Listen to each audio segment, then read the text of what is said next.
in association with Mahindra Tractors, Tough हरदम। नमस्कार, मैं हूं श्वेता झा और आप देख रहे हैं आज तक। बड़ी खबर इस वक्त की आपको बता दें, कृषि कानूनों का प्रधानमंत्री नरेंद्र मोदी ने बेहद ही आक्रामक अंदाज में समर्थन किया है, हिमायत की है। पीएम ने पूरे डिटेल से कानून की अहमियत समझाई तो कानून का विरोध करने वाले विपक्षी दलों को भी जमकर आड़े हाथों लिया। उन्होंने कमीशन की बात की, कट की बात की, विपक्ष की नीयत पर सीधे सीधे सवाल उठाया। उन्होंने साफ तौर पर कहा कि हेडलाइंस बनाने के लिए, सेल्फी खिंचवाने के लिए, अखबारों में उनके तस्वीर आए, इसके लिए ये तमाम राजनीति हो रही है। अपने आप को, अपने वजूद को बचाने के लिए ये राजनीति की जा रही है। इस छोटे किसान को बैंकों से पैसा नहीं मिलता था क्योंकि उसके पास तो बैंक खाता तक नहीं था। पहले के समय में जो फसल बीमा योजना थी, उसका लाभ भी इन छोटे किसानों के लिए तो कहीं नामो निशान नहीं था।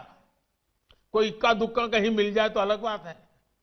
इस छोटे किसान को खेत सिंचने के लिए न पानी मिलता था, न बिजली मिलती थी।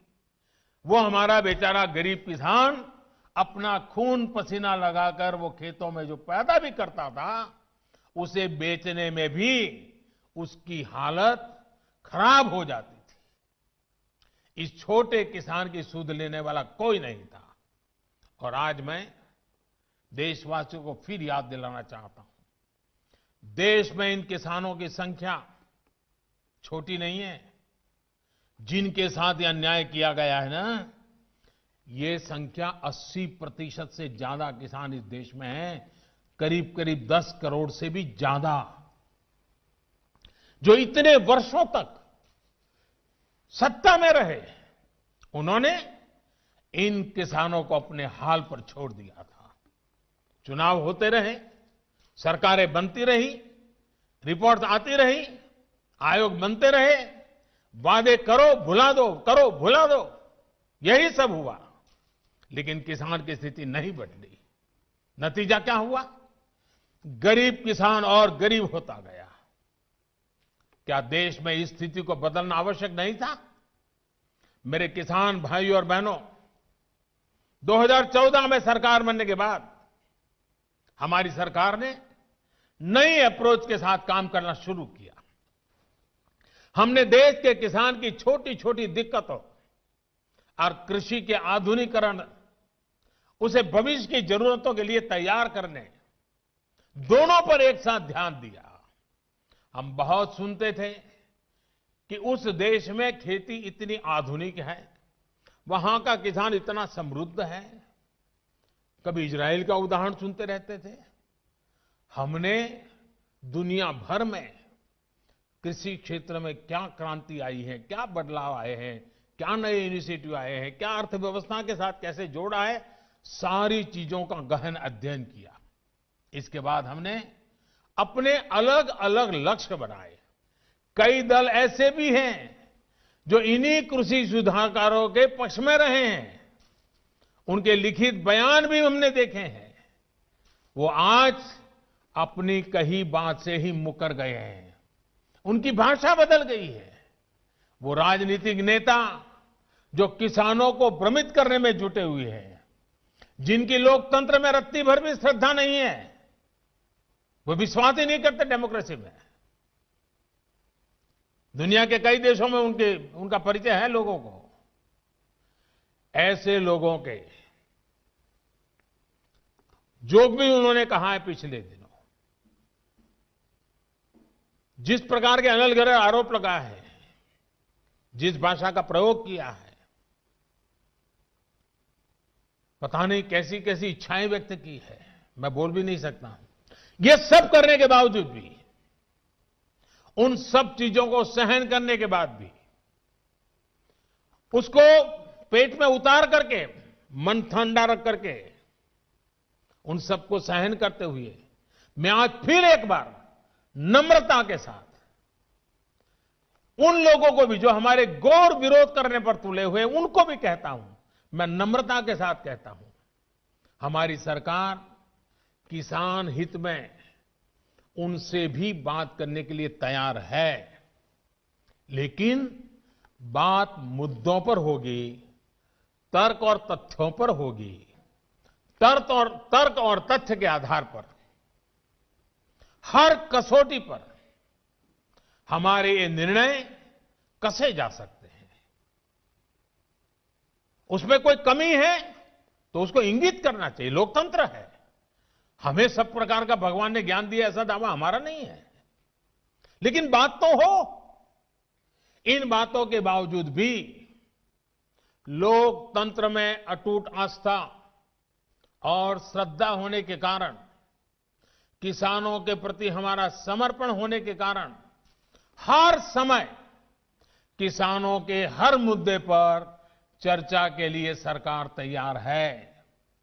समाधान के लिए हम खुला मन लेकर के चल रहे हैं। और अपने संबोधन के दौरान प्रधानमंत्री नरेंद्र मोदी ने ममता बनर्जी पर भी जबरदस्त वार किया। क्या कहा उन्होंने, सुनिए। एकमात्र पश्चिम बंगाल सरकार, वहां के 70 लाख से अधिक किसान, मेरे किसान भाई बहन बंगाल के, इस योजना के वो लाभ नहीं ले पा रहे हैं, उनको ये पैसे नहीं मिल पा रहे हैं, क्योंकि बंगाल की सरकार अपने राजनीतिक कारणों से उनके राज्य के किसानों को, भारत सरकार से पैसा जाने वाला है, राज्य सरकार को एक कौड़ी का खर्चा नहीं है, फिर भी वो पैसे उनको नहीं मिल रहे हैं। कई किसानों ने भारत सरकार को सीधी चिट्ठी लिखी हुई है, उसको भी वो मान्यता नहीं देते हैं।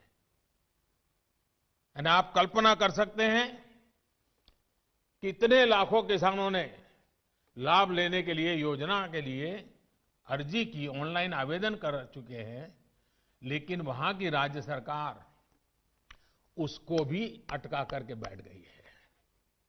भाइयों बहनों, मैं हैरान हूं, और ये बात मैं आज देशवासियों के सामने बड़े दर्द के साथ, बड़े पीड़ा के साथ कहना चाहता हूं। जो लोग 30-30 साल तक बंगाल में राज करते थे, एक ऐसी राजनीतिक विचारधारा को लेकर के बंगाल को कहां से कहां ला करके उन्होंने हालत करके रखी है, सारा देश जानता है। और ममता जी के 15 साल पुराने भाषण सुनोगे तो पता चलेगा कि इस राजनीतिक विचारधारा ने बंगाल को कितना बर्बाद कर दिया था। अब ये कैसे लोग हैं? बंगाल में उनकी पार्टी है, उनका संगठन है, 30 साल सरकार चलाई है, कितने लोग होंगे उनके पास? एक बार भी इन लोगों ने किसानों को ये 2000 रुपया मिलने वाला कार्यक्रम है, बंगाल के अंदर कोई आंदोलन नहीं चलाया। अगर आल के दिल में किसानों के लिए इतना प्यार था, बंगाल में आपकी धरती है, तो आपने बंगाल में किसानों को न्याय दिलाने के लिए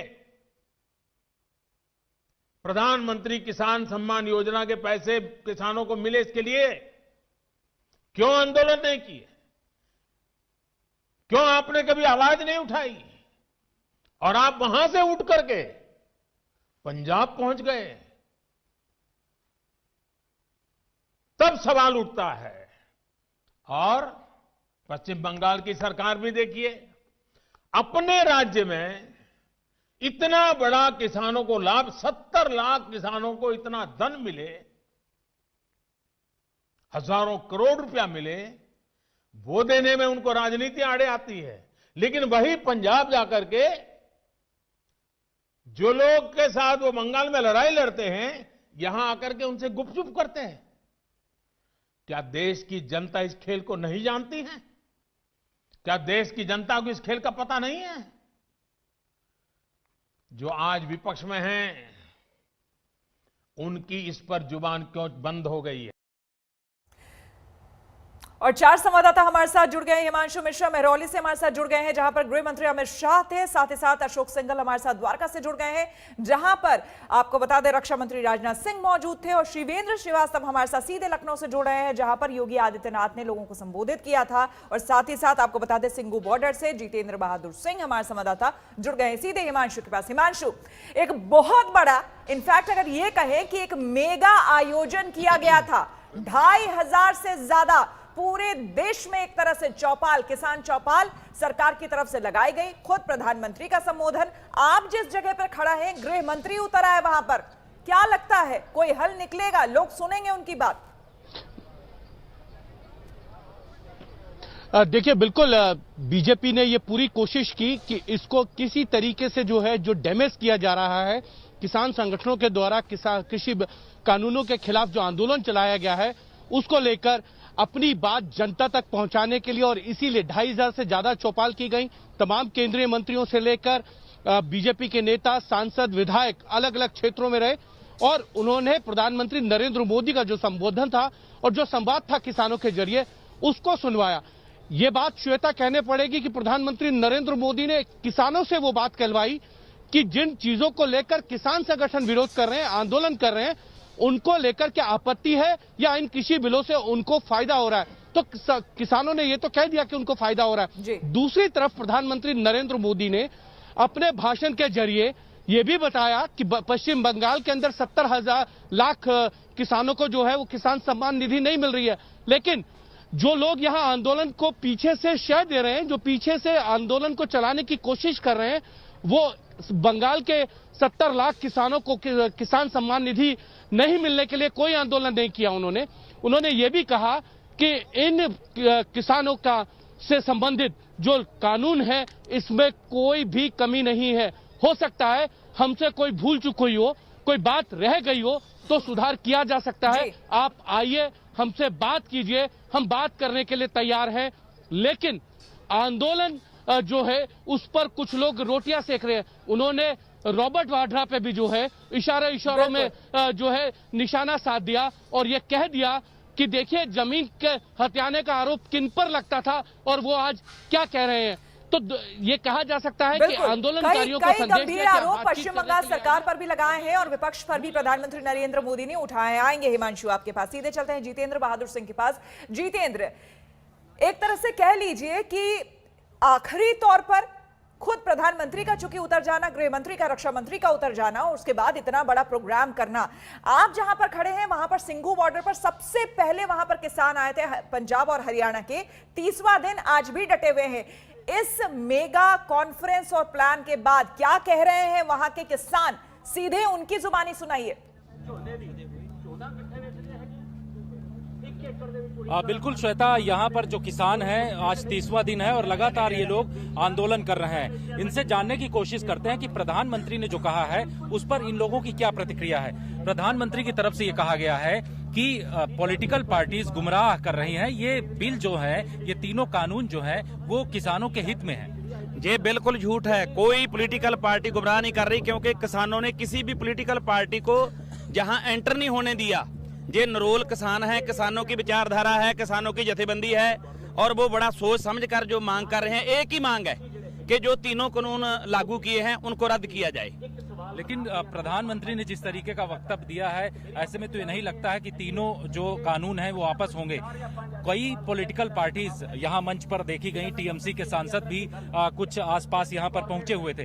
तो ऐसे में जो प्रधानमंत्री का कहना है कि इसमें राजनीति की जा रही है, आप लोगों को गुमराह किया जा रहा है। कोई राजनीति नहीं की जा रही। ये नरोल किसानों का कट है। घर घर से निकलकर माई बहन बच्चे बूढ़े सभी आए हैं और उनकी एक ही मांग है कि कोई संशोधन नहीं चाहिए, कोई और बात नहीं चाहिए, सिर्फ ये जो तीनों कानून हैं ये रद्द होने चाहिए। बातचीत के रास्ते को लेकर के भी ये कहा गया कि बातचीत का रास्ता सबसे बेहतर है और इस पर बातचीत होनी चाहिए। खुले मन से सरकार बात करना चाहती, लेकिन किसानों की तरफ से अभी इस पर कोई अपनी प्रतिक्रिया नहीं दी गई। पिछले 5 दिनों में 2 लेटर लिखे गए हैं सरकार की तरफ से। लेटर भी बहुत लिखे गए, बैठकें भी बहुत होगी, बातचीत भी बहुत होगी। जब कोई सिट्टा नहीं निकला तो बात का कोई मतलब नहीं। किसानों की एक ही पॉलिसी है, यस और नो। इन कानूनों को रद्द करो, बस रद्द करो, रद्द करवा कर हम जाएंगे। ये हमारे पक्ष में नहीं है। और कुछ किसान हैं, इनसे जानते हैं कि सरकार का ये कहना है कि ये किसान जो बिल है ये आप लोगों के हित में बनाए गए, इसमें किसी भी तरीके का नुकसान नहीं होगा, एमएसपी इसमें कहीं बाधित नहीं हो रही है। ऐसे में आप लोग विरोध इतना ज्यादा क्यों कर रहे हैं? नहीं, कहा तो यही जा रहा है कि ये किसानों के लिए बनाए गए हैं। एक भी किसान ऐसा दिखा दो जिसने ये कहा है कि ये बिल बनाए जाएं।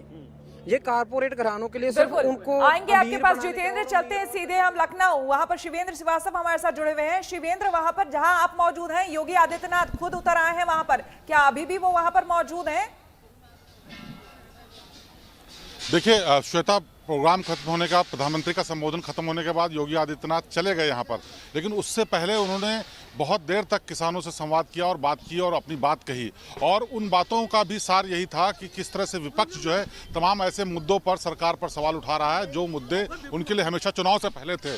और हकीकत ये है कि जो ये पूरा प्रोग्राम था वो एक तरीके से ये संदेश देने की कोशिश थी कि विपक्ष इसमें सिर्फ राजनीति कर रहा है। जो कानून और जो सुविधाएं किसान को दी जाने वाली हैं केंद्र सरकार की तरफ से, वो उनके हित की हैं। और इस पूरे मौके पर न सिर्फ यूपी के किसानों को सबसे ज़्यादा बड़ा चंक इस किसान निधि का मिलने वाला था, करीब 4,500 करोड़ के आसपास का पैसा उन लोगों को ट्रांसफर हुआ है। इसके अलावा यूपी सरकार ने भी ट्रैक्टर और दूसरी योजनाओं के साथ यहाँ पर किसानों से बात की और किसानों को उन चीज़ों की सौगात दी। अशोक सिंघल द्वारका से हमारे साथ बने हुए हैं और वहां पर खुद रक्षा मंत्री राजनाथ सिंह मौजूद थे। राजनाथ सिंह को हमने सुना अशोक, वो लगातार समझाने की कोशिश कर रहे थे, सरकार की बात रखने की कोशिश कर रहे थे, लेकिन हमारे जो तमाम रिपोर्टर्स हैं, आप लोग भी लगातार जिस तरह से किसानों के बीच हैं, मैं भी गई थी उनके बीच, उनका सीधे तौर पर यह कहना है कि जिस तरह से मीडिया में आकर, जिस तरह से अलग अलग जगहों पर वो अपनी बात रख रहे हैं, वो सीधे हमारे बीच क्यों नहीं आते, हमारे से 1 to 1 क्यों नहीं करते?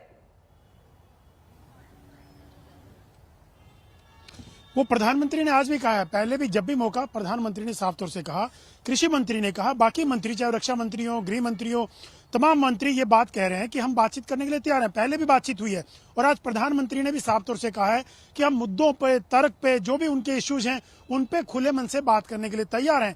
और किसान जो प्रतिनिधि हैं 39-40, उन्होंने कई दौर की बातचीत भी की और आज प्रधानमंत्री ने फिर ये बात दोहराई। उन्होंने कहा कि पहली बात तो यह है कि तीनों कानून किसानों के खिलाफ नहीं है, ये आगे ले जाने वाले हैं, इनसे फायदा होने वाला है, लेकिन उसके बाद भी उनको अगर कोई भ्रांति है, कोई उनके कंसर्न्स हैं, हम उनको भी एड्रेस करने के लिए तैयार हैं। लेकिन वो आए तो सही, बातचीत तो करें, लेकिन उनको गुमराह किया जा रहा है। इसीलिए आज प्रधानमंत्री ने अलग अलग जगह पर मंत्रियों को भेजा, किसानों के बीच उन्होंने बात रखी और ये समझाने की बात की, किसानों के समय की द्वारा कमी समझाने है। की आप बात सभी का बहुत बहुत धन्यवाद। हमने ये जानने की कोशिश की कि अलग अलग जगहों पर जहां पर बड़े बड़े मंत्री आज यहां पर पहुंचे थे, वहां पर क्या रुख है लोगों का और क्या आज जो ये मेगा कवरेज, मेगा प्लान जो ये तैयार किया गया था किसानों के लिए, उससे इनको कोई फायदा मिलेगा या नहीं, ये डेडलॉक खत्म होगा या नहीं। रुकेंगे यहाँ पर एक छोटे से ब्रेक के लिए। नमस्कार, मैं हूं अंजना ओम कश्यप। हमें उम्मीद है ये वीडियो आपको पसंद आया होगा। लेटेस्ट खबरों के लिए यूं ही देखते रहिए आज तक और इस वीडियो के पसंद आने पर लाइक, शेयर एंड सब्सक्राइब करना ना भूलें।